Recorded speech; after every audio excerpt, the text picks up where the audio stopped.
वज़ीर आज़म जन आरोग्य योजना और आयुष्मान भारत योजना का इफ्तिताह मुल्की सतह पर रांची में किया गया। नांदेड़ जिले में भी 23 सितंबर को कलेक्टर ऑफिस के नियोजन भवन में इस स्कीम का इफ्तिताह अमल में आया। आयुष्मान भारत योजना का फायदा शेड्यूल कास्ट, किराए के घरों में रह रहे खानदान, माजूर लोग और सख्त मजदूरी करने वाले लोग उठा सकते हैं।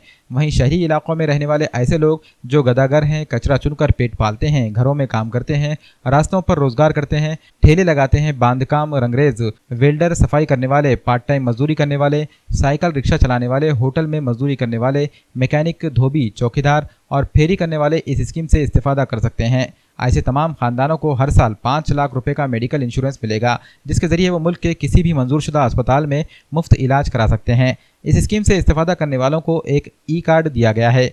नांदेड़ जिले में कुल 2,77,999 ऐसे खानदान हैं जो इस स्कीम के लिए मुस्तहक करार दिए गए हैं। वज़ीर आज़म नरेंद्र मोदी के इफ्तिताह के बाद नांदेड़ जिले में भी इसका इफ्तिताह अमल में आ गया।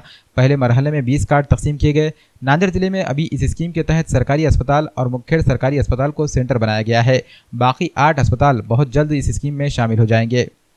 आज दिनांक 23 सप्टेंबर 2018 रोजी देशाचे माननीय प्रधानमंत्री नरेंद्रजी मोदी यांच्या हस्ते झारखंड राज्यातील रांची येथे प्रधानमंत्री जन आरोग्य सेवा या योजनेचा आज शुभारंभ झालेला आहे। झारखंडप्रमाणे संपूर्ण राज्यामध्ये ही योजना आज लोकार्पण सोहळा झालेला आहे। त्याचप्रमाणे नांदेड जिल्ह्यात सुद्धा प्रधानमंत्री जन आरोग्य योजनेचा लोकार्पण सोहळा माननीय महोदयांच्या हस्ते झालेला आहे। तर ही जी योजना आहे या योजनेअंतर्गत लाभार्थी कुटुंबांना 5 लाख रुपयापर्यंत विमा संरक्षण राहणार आहे।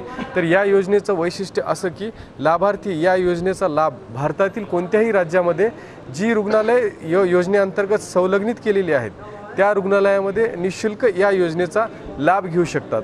तर या योजनेचे जे लाभार्थी आहेत 2011च्या SECC socio economic caste census यालाच जातनिहाय जनगणना असे म्हणतात। या जनगणनेनुसार जे दारिद्र्य रेषेखालील कुटुंब आहेत, अनुसूचित जाती जमातीचे, ज्यांचं एका रूम खोलीचं घर आहे, ज्यांच्या घरामध्ये महिला कुटुंब प्रमुख आहे, अपंग आहे, अशा ठराविक निकषामध्ये लाभार्थी निवडलेले आहेत आणि त्या लाभार्थींना आपण ई कार्ड्स देणार आहोत। हे ई कार्ड्स त्यांना आपल्या योजनेअंतर्गत जी रुग्णालय संलग्नित करण्यात येतील त्या रुग्णालयामध्ये त्या लाभार्थींना ई कार्ड्स दिले जाईल। आज ये जो 5 लाख का जो हमारे को कार्ड मिला है गवर्नमेंट स्कीम से, हम इसके बहुत आभारी रहेंगे। और जो हमारे आज नांदेड़ के कलेक्टर साहब ने जो ये हमें कार्ड दिया है, हम इसका दवाखाने में आगे इसका लाभ उठाएंगे। बहुत अच्छी बात हुई है। पूर्ण भारतामध्ये आयुष्यमान योजना सुरू केलेली आहे। मी नांदेड जिल्ह्याचा लाभार्थी आहे। मला आज कलेक्टर साहेबांनी हा ई कार्ड दिलेला आहे। मी आता कोणत्याही हॉस्पिटलमध्ये जाऊन माझा लाभ घेऊ शकतो।